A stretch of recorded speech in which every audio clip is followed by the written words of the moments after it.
За бүгдээрэнд нь энэ сайхан өглөөний мэндийг хүргэж байна. Тэгээд өглөө болгон эзний үгтэй хамт байж, хамтдаа бүгдээрээ залбирч эзний үгнээс хамт бас хүлээж авч байгаа энэ гайхалтай өдөр бас эзэндээ талархъя тийм ээ, хамт бас залбирая. Халелуя. Ариун мөнхийн эзэн минь, таньдаа би талархаж байна. Та бидэнд энэ л сайхан өдрийг, энэ л сайхан өглөөг та бидэнд өгсөнд баярлалаа. Хайртай бурхан аамин, бид таныхаа үгнээс яг одоо суралцгаар таныхаа өмнө ирж байна. Ариун сүнсээ та бидэнд үнэхээр өөрийн үгийн ойлголтыг та бас бидэнд ойлгуулж, ухааруулж өгөөрэй. Урд байгаа бүхэл цагуудаа таньдаа өргөж, Есүс Христийн нэрээр бид хамтдаа залбирanгуйлаа. Амен. Амен. За, Филиппо 3 дугаар бүлгийн 13-14 дугаар ишлэгийг за би эндээс уншия. Ах トゥ нараа, би үүнийг өөрийн болгосон гэж бодохгүй байна. Харин хийдэг ганц юм маань ардхаа мартаж, урдах зүйлс рүүгээ тэмүүлж, Христ Есүс дотор Бурхны дээр чиглэсэн дуудлагын шагналын төлөө бариуд урагшилдгаа гэж хэлж байгаа. Амен. За, бидний итгэл үйлстэй байх ёстой гэдгээс бид сурч байгаа. За, Илч Паул өөрийн өнгөрсөн амьдралын тэр алдаа, амжилт, тэр гомдлыг мартан зорилгодоо мөн Бурхан руу тэмүүлэхийг энд уриалсан байгаа. Тиймээс бүгдээрээ өнгөрсөндөө хэд анхаарах биш.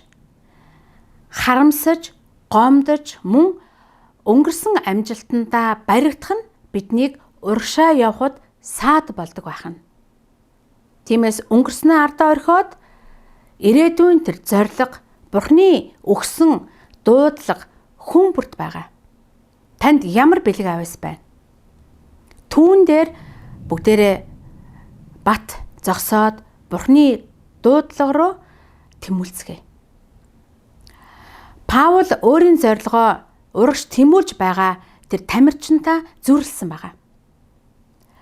Тэмцээний үеэр тамирчин өнгөрсөндөө биш. Тэр төрүүлэх тэр бариа руугаа анхаарлаа төвлөрүүлдэг. Итгэгчдийн амьдралын жинхэнэ зорилго нь Бурхны хүсэлд хүрэх, түүний алдар сууг илэрхийлэх, Бурхны хүсэл таалалд өөрсдөө захируулах ёстой юм аа. Сүнслэг өсөлтөнд саад болж байдаг өнгөрсөн амьдралын тэр гомдол, үл уучлал, өнгөрсөндөө баригдаад байх нь амьдралын тэр хэм маягийг удаашруулдаг. Энэ нь сүнсээр өсөхгүй. Паулийн жишээгээр өнгөрснөө орхиод урагш тэмүүлэхэд Бурхны тэр хүч, Бурхны тэр нэгүсэл бидэнд туслана гэдгийг бүгдээрээ өнөөдөр хүлээж хацгаая. Эндээс ямар хэрэгжүүлэлт, ямар үйлс гарах вэ? Өнгөрсөндөө болсон гомдол, алдаа, харамслаа бүгдээрээ орхиод ирээдүйн тэр зорилго руу итгэлтэйгээр, үйлстэйгээр бүгдээрээ тэмүүлцгээе.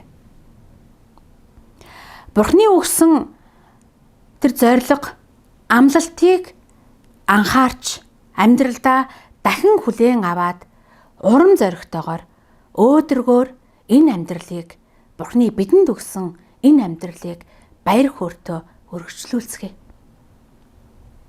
Паулийн цагтлаас өнгөрсөндөө хүлэгдэхгүйгээр гомдол, харамслаа орхиод тэр Бурхны дуудлага руу зоригтой тэмүүлэхийг Библи өнөөдөр бидэнд сануулж байна.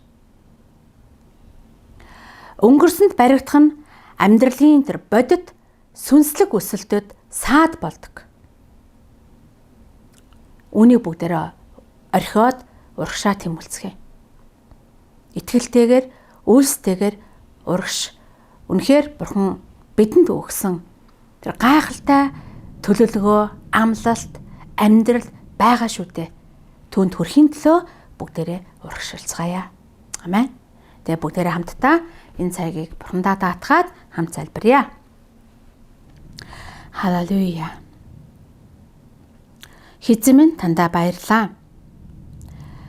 Тэгэд үнэхээр биднийг хойш татаж буй амьдралын асуудал бүрийг бидний зүрх сэтгэлд байсаар байгаа аливаа тэр гомдол, үзэн ядалт, асуудал бүрийг эзэн бид таньда даатгаж байна.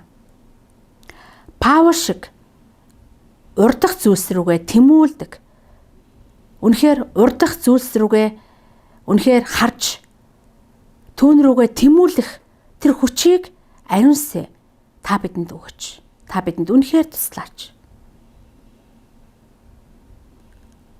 Бүхий л гомдол хорслоо орхиод эзэн бурхан танаас бидэнд өгөгдөж байгаа урд угаа бүхий л өдрүүдийг баяр хөөртэй урам зоригтой өнгөрүүлэхэд эзэн та бидэнд туслаач.